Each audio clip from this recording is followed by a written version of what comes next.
Bienvenidos, estamos en Entre Líneas, el programa institucional de opinión de la Universidad de Medellín. En esta oportunidad nos acompaña el doctor Eduardo Verano de la Rosa, constituyente, quien nos va a contar su experiencia y el proceso de participación en el trabajo en la Asamblea. Eduardo Verano de la Rosa, administrador de empresas en la Universidad del Norte, especialista en desarrollo regional urbano. 1978-1984, gerente de la empresa Cementos del Caribe. 1992, director del Instituto Nacional de Radio y Televisión Inravisión. 1997, consejero presidencial para la Costa Atlántica. 1999, secretario general del Partido Liberal. 1998-2002, participó en los diálogos de paz entre el gobierno Pastrana y las FARC en representación del Partido Liberal y la sociedad civil. Gobernador del Departamento del Atlántico.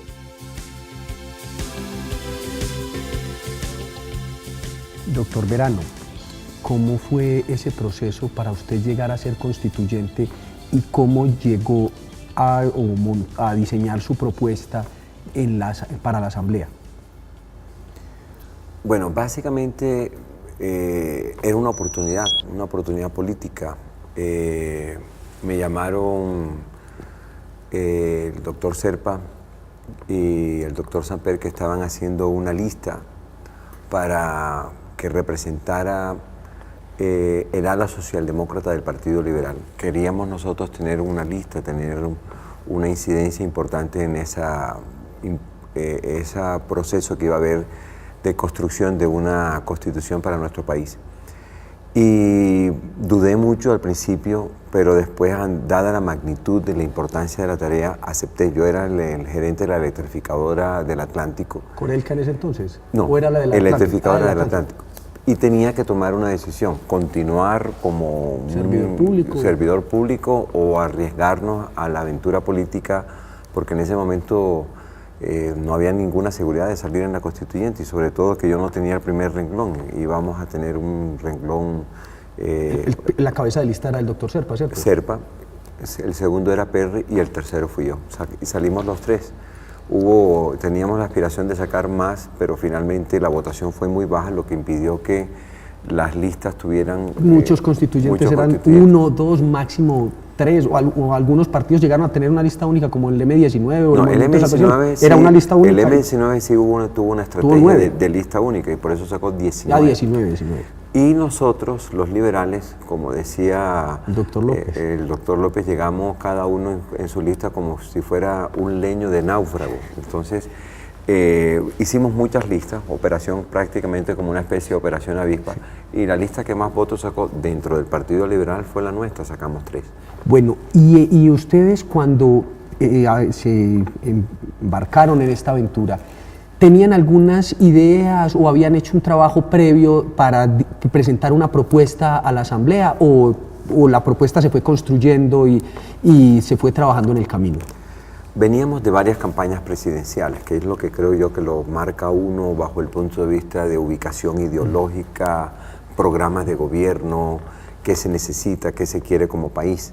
Entonces veníamos de las campañas de López Miquelsen, una de ellas fallida, y veníamos también del proceso de que había tenido las campañas del doctor Samper. La consulta del 90, que ese fue un proceso muy amplio. Un proceso muy amplio, pero entonces lo que quiero decir es que todas esas campañas nos habían dado la necesidad de tener trabajos ideológicos. Hacíamos los foros ideológicos, hacíamos reuniones en Paipa, en varias partes de Colombia, donde teníamos la oportunidad de escuchar muy vehementemente qué es lo que quería la gente como país, pero no pensando en una constituyente. Cuando surge la idea de la constituyente, pues lo que nosotros decíamos es, nosotros tenemos un concepto de país, nosotros tenemos un criterio de país, pero de nada sirve seguir construyendo académicamente un criterio de país y dejarlo expósito sin un proyecto político que lo respalde y que lo lleve a la...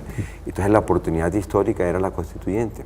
Las dudas se nos fueron acabando inmediatamente. Y mi señora fue muy importante, porque me dijo, es tu oportunidad, o saltas o no saltas. No, allá no hay salto. O te dedicas a lo que te gusta o no. Ella siempre ha tenido mucho más claro que yo que a mí lo que me gusta es la política. Eso generalmente nos pasa en el matrimonio. Para mí ha sido fundamental el criterio de Liliana en materia de la trayectoria política. Ella, tengo que reconocerlo, yo soy el que tiene las ganas, soy el que tiene de pronto las habilidades o tengo los deseos de estar en la parte política, pero ella tiene como un sexto sentido y una ubicación. La visión de la oportunidad, dice, este es el momento. Este es el momento. Entonces, o te sales... O salta o ya no hay charco. O te quedas de gerente toda la vida en una electrificadora o saltas al escenario político nacional. Ese fue básicamente... Bueno, hay otro punto, pero es un poco grande, simplemente menciono para que hablemos de él en el próximo corte. Usted es oriundo de una zona en donde la política está en la esencia de la vida. La costa atlántica se ha caracterizado por ser una zona en donde hay mucha discusión política, los parroquianos, los vecinos hablan mucho. Ahora, después del corte, nos va a contar, doctor Verano, cómo vio reflejado ese proceso una vez que ya fue electo y ese contacto con, llamémoslo así, con las bases o con el electorado. Pero eso lo haremos después de un corte porque estamos en Entre Líneas, el programa de opinión de la Universidad de Medellín. Ya regresamos.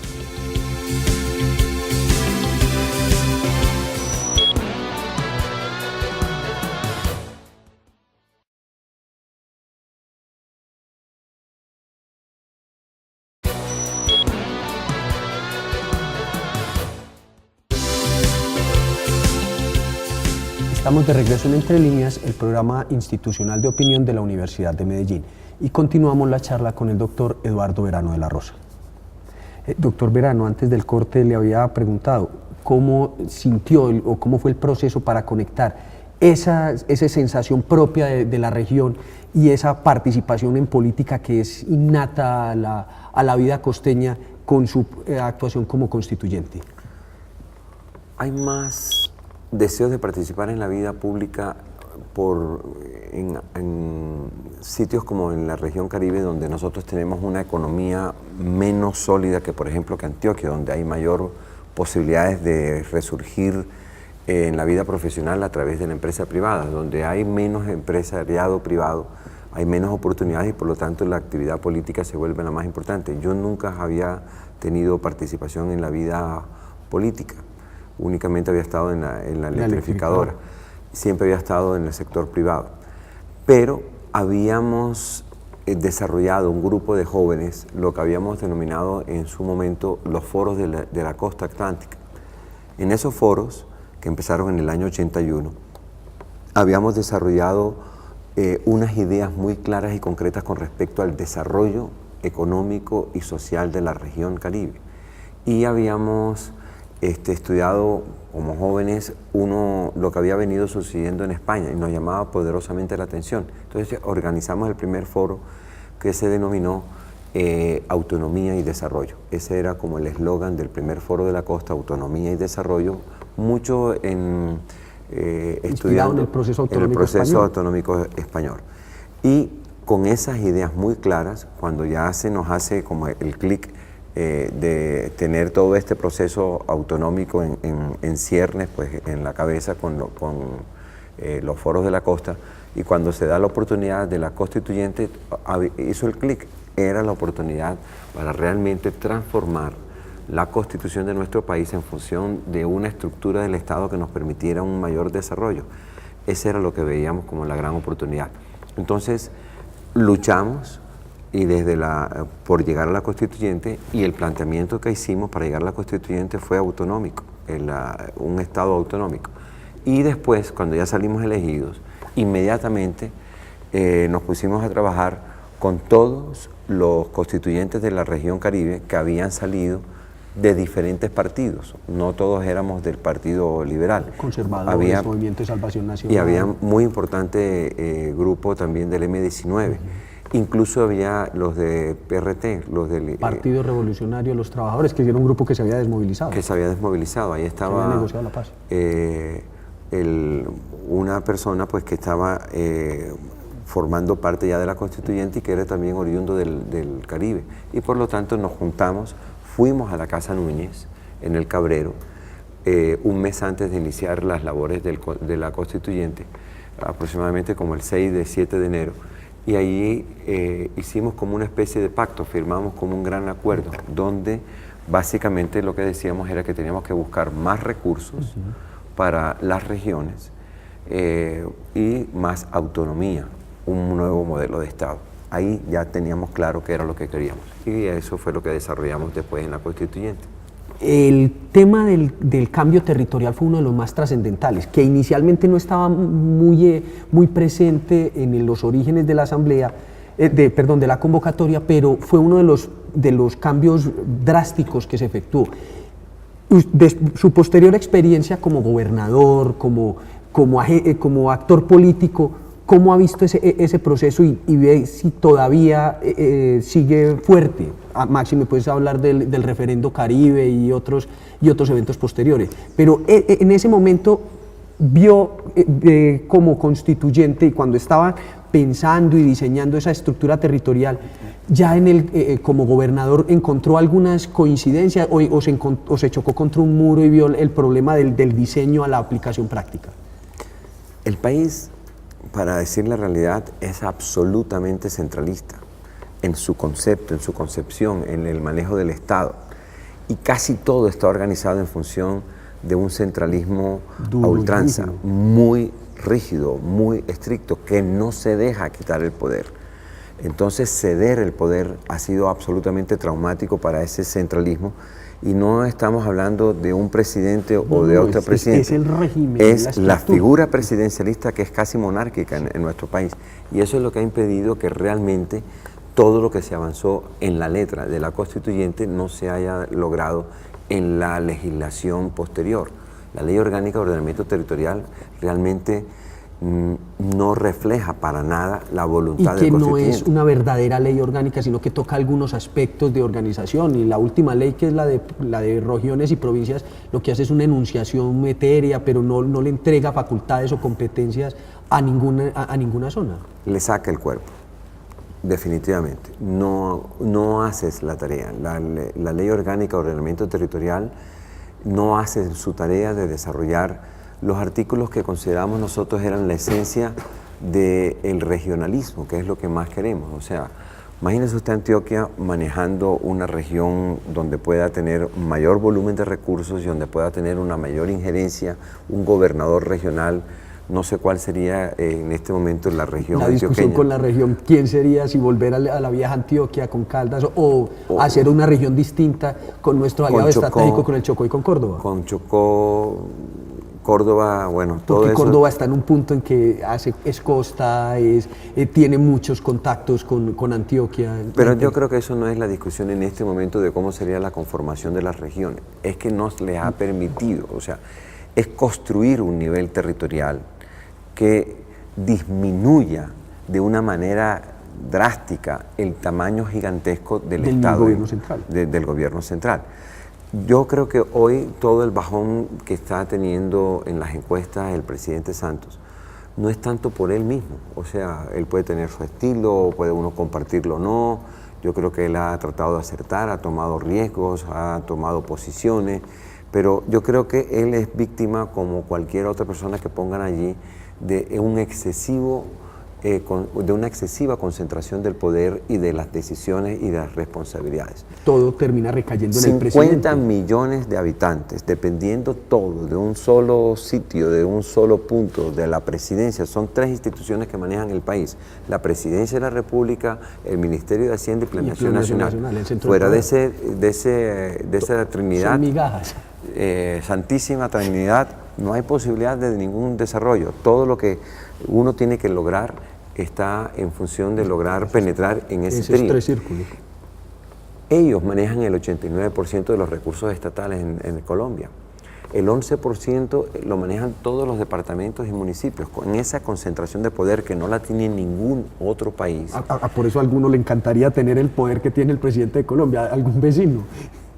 Pero, como estructura, pero tiene mucho riesgo. Pero es que entonces llevas al riesgo, es imposible ejecutar, es imposible ser ágil, es imposible ser eficiente. Nosotros tenemos exactamente la misma estructura estatal que teníamos hace 100 años, hace 200 años. No puede ser. Todos los países, todas las empresas, todos cambian. Todos los grupos cambia. económicos del mundo cambian, se actualizan, se fusionan.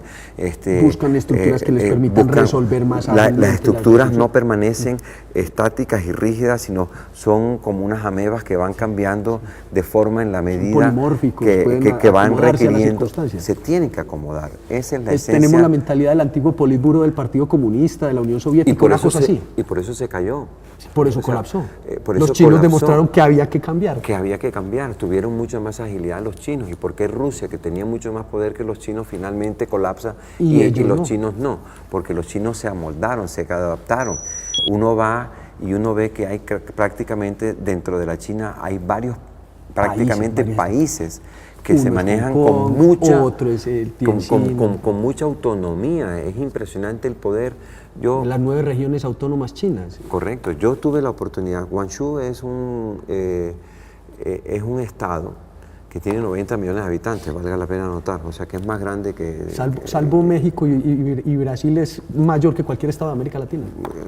O sea, unido pues todo el grupo andino, es ese solo estado, es el estado hermano del Atlántico. Entonces yo fui como gobernador del Atlántico y lo visité. Y yo era un estado de 5 millones. De 3 millones de habitantes y él era de 90. Pero de todas maneras, el concepto, por ejemplo, que ellos tenían del desarrollo económico y social, el concepto de la infraestructura, del poder que tenían, la capacidad económica para realmente sacar adelante sus propios procesos, sus propios proyectos, dista gigantemente de lo que nosotros podemos hacer en nuestras propias gobernaciones, que estamos absolutamente limitados con unos ingresos pírricos, con unos presupuestos diminutos. Porque los impuestos no son los más flexibles ni los más atractivos, no son los que dan más ingresos. Entonces aquí, un buen gobernador es el gobernador que se pone su vestido entero para poder ir a Bogotá, corbata, rodillera y una totuma para poder ir a mendigar plata. Ese es un buen gobernador, no un tipo que tenga un buen concepto del desarrollo económico, que tenga una idea de cómo unir al sector público al sector privado para sacar adelante proyectos, sino el que esté todo el día en Bogotá buscando los recursos, pidiendo cosas en Bogotá, que es el único sitio donde se aprueban las cosas importantes. Vamos a tener que hacer una pausa para unos breves mensajes institucionales y ya regresamos.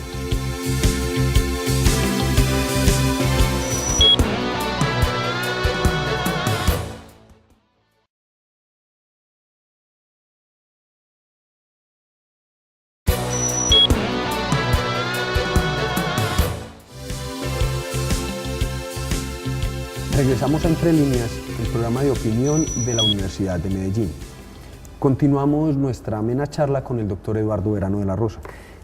Doctor Verano, todo ese problema de la concepción territorial como diseño teórico, ¿cómo lo ve usted a la distancia hoy en día y máxime teniendo en cuenta su experiencia como gobernante territorial?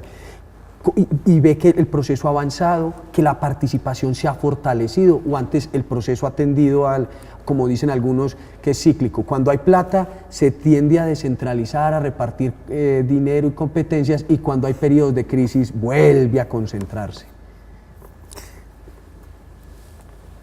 Para bien o para mal, aquí tenemos un concepto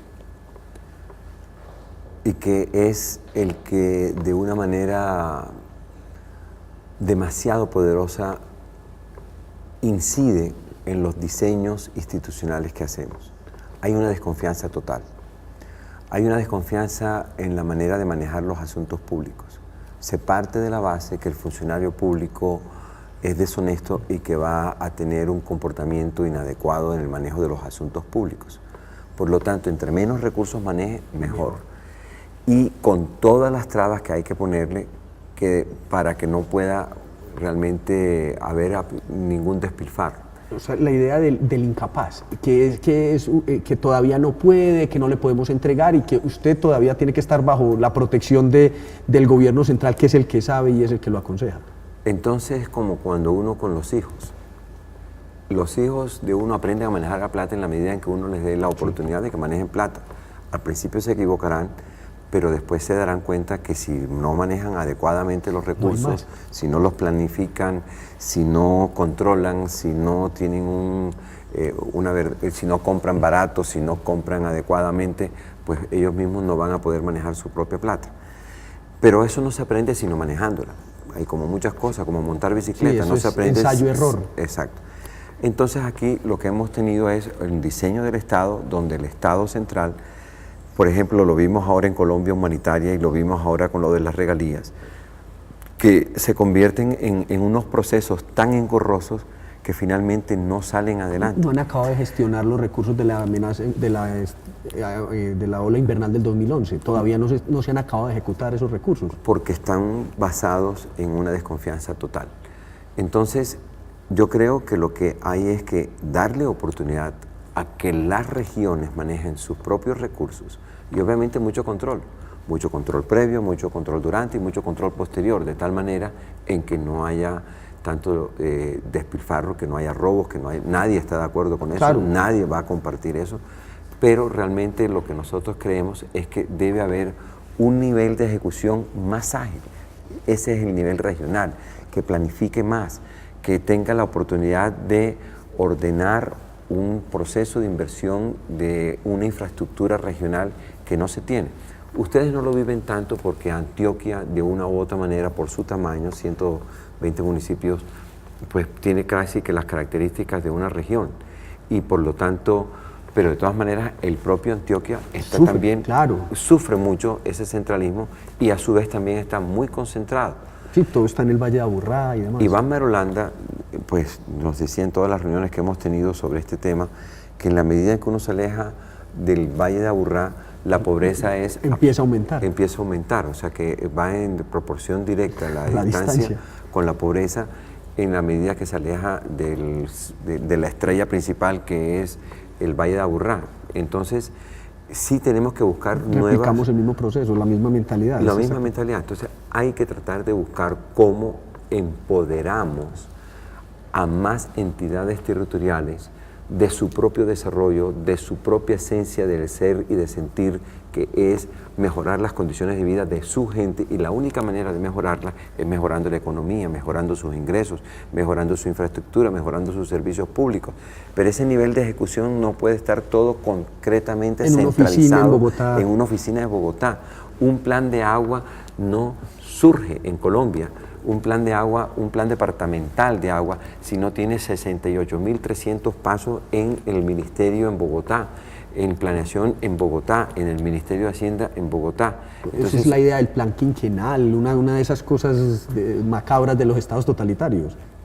Esa concepción que el genio tecnocrático tiene que prever todas las posibilidades de todas las regiones. Mira, venía, no lo inventé yo, venía una Secretaría de Agua muy exitosa. Había invertido 300.000 millones de pesos y había avanzado significativamente en lograr unas mejores coberturas de agua y alcantarillado. Yo invertí otros 300.000 millones de pesos, o sea que en menos de 8 años invertimos 600.000 y tocó muy exitoso. Sin embargo, el modelo impuesto desde Bogotá era que tenía que haber no secretarías de agua, que le queda a uno toda la experiencia, el conocimiento. Es una dependencia del alto gobierno departamental, a que había que contratar era una gerencia, y ojalá que no fuera de la localidad. Y esa gerencia cambiaba la institucionalidad, y eso obviamente todos los que se metieron en gerencia colapsaron, fracasaron, porque tienen un inconveniente, son siempre con un concepto de que la organización debe ser algo temporal, efímero. Casi que no institucional. Como los OCATs, se sustituye la idea clara de un nivel territorial sólido, un gobierno con un gobernador regional sólido, con unos recursos sólidos, se cambia por una institucionalidad efímera como es la de los OCATs, que no va a tener nunca un éxito, porque un OCAT no tiene ninguna preparación importante, porque no hay ningún funcionario que lo haga, y se reúne un gobernador, 3 alcaldes y tienen que definir en 8 horas sobre 70 proyectos. No, eso y al día siguiente no hay nadie que le haga, ya no hay, ni la oficina está vacía, ni seguridad, ni hay, no existe una oficina, son una organizaciones efímeras, son reuniones. Y las reuniones, cuando uno quiere que no se haga nada, reúnanse decida cosas que después nadie ejecute. Eso no sirve. Vamos a dar por terminado nuestro programa sin antes invitar nuevamente al doctor Verano para que continuemos hablando de este tema tan apasionante, que es la participación y la gestión territorial. Agradecemos a todos ustedes la audiencia y los esperamos en una próxima oportunidad en Entre Líneas, el programa de opinión de la Universidad de Medellín. Muchas gracias.